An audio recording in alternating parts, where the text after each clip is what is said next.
You're listening to Monday Matters, a Principal Matters podcast production. Hi, Principal Matters listeners. This is Will Parker, host of Principal Matters, the School Leaders Podcast, back for another Monday Matters episode with my co-host, Dr. Jen Schwanke. Jen, it's August, and this episode will be coming out, I believe, August 11th. Some schools, depending on where they are already beginning that early. Some are still prepping to begin, bringing teachers back, because I know some folks start in September. It just changes across the U.S. But you've got something that should be out by this month. And so I wanted to invite listeners to a conversation about your new book. Tell us about your new book and where folks can find it. Right. So, it's coming out in mid-August. I believe August 17th is the day it's released. Pre-orders are open now on Amazon and at ASCD. ASCD has published all of my books, and a wonderful, wonderful company to work for. Here's the thing. This book, books have been written about trust before. So let me just say that. Organizational trust and leadership and why that matters. This one I like to think is a little bit different because, as we talked about last week, it dives a little bit into, a lot into the historical trajectory of society being mad at schools when they're actually mad at other things. Mm-hmm. So that's just a little bit of a history lesson. But today I think I'd like to talk a little bit about what makes this book different than just a lecture on how to be trustworthy. Yeah. Well, and that's why I'm excited, because you take some time to unpack the difference between trustworthy and trust willing. And so can you talk about why those distinctions are important to you? So this is why I think this book is different than a lot of books about trust. So we have read the books, right? We know, and we've been actually told since we were 2 years old how to be trustworthy. And those things are not new. As a school leader, you have to show character. You have to be honest. You have to do what you say. You have to follow through. You need to model behavior that has integrity and so on. And that's important. I'm not at all diminishing that. And I do spend quite a bit of time in the book talking about those things as they relate to the school setting. But I also, as I was thinking about writing this book, I thought one of the things that I think made me a stronger principal was when I crossed over into being trust willing. So being trustworthy, I feel like I had down pat, but I honestly had to work at being trust willing. Here's why. When I went to school to get my principal's license, the classes were really kind of anti-principal, if that makes sense. The professors would stand up and say, okay, you're all teachers now. Tell us about how this concept relates to your principal. And then we would all weigh in on how our principal is just so terrible at that particular skill. And it was really negative. It was, be careful. Unions will try to get you fired. Teachers are going to try and take shortcuts. Parents will undermine and attack you. Students are going to behave badly. They're going to be disrespectful. They're going to cause disruptions. Watch out for the news.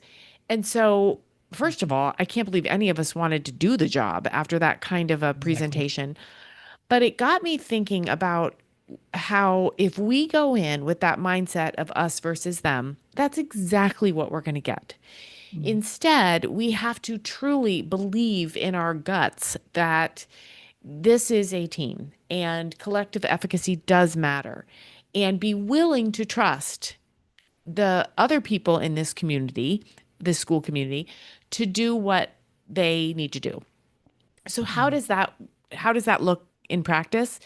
Well, you have to recognize that there are some teachers who might not teach like you would teach, but they're excellent at their jobs. They don't need you to be hypercritical. They don't need micromanaging.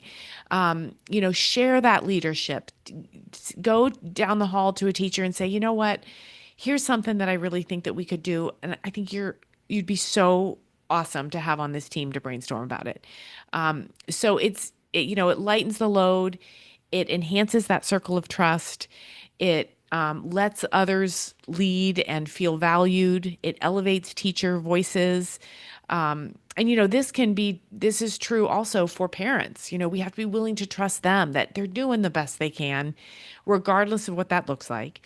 And it certainly applies to students too. Many times we expect all of our students to be all finished growing up, right? And they're not. They're little. Many of them have been on the earth for not long. So we have to keep that in mind.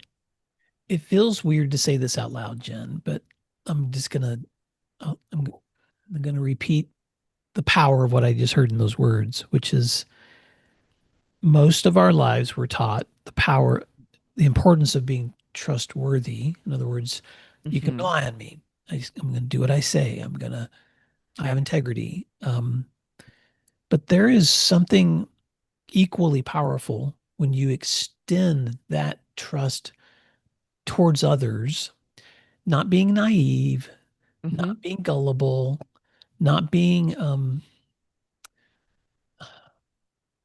foolish in the decisions that you're making, but kids can tell, teachers can Right. tell, and parents can tell when you're inviting them into an us and us, Yes. not an Yes. us versus them. And so you're right. It's some ways the trainings that we've received have tried to prep us for the worst case That's right. scenarios, which is important. That's That's why experts train us. That's why you teach class on law. That's why we've right. all taken classes on school finance and ethics and all those things. But it's the same thing that happens in a great classroom. When a teacher voices to those students in the classroom, these are the behaviors and expectations and hopes and dreams and aspirations I have for you because I believe this is what you're capable of. Right.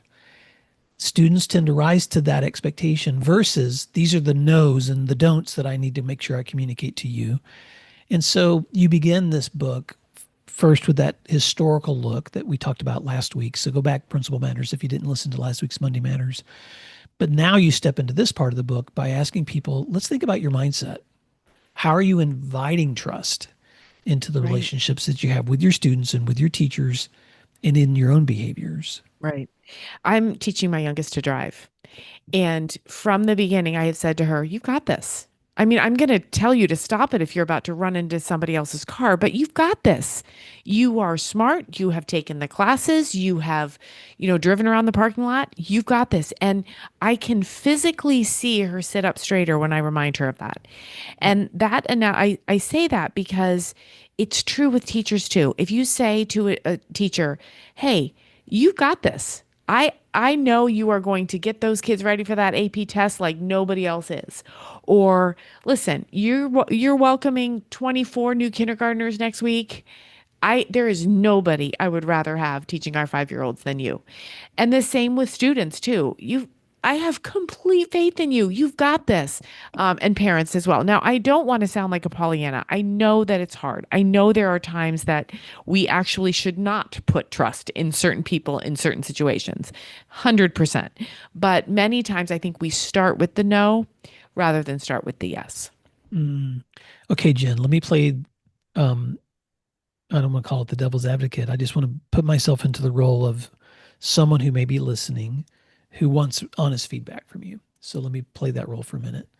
Um, I hear what you're saying.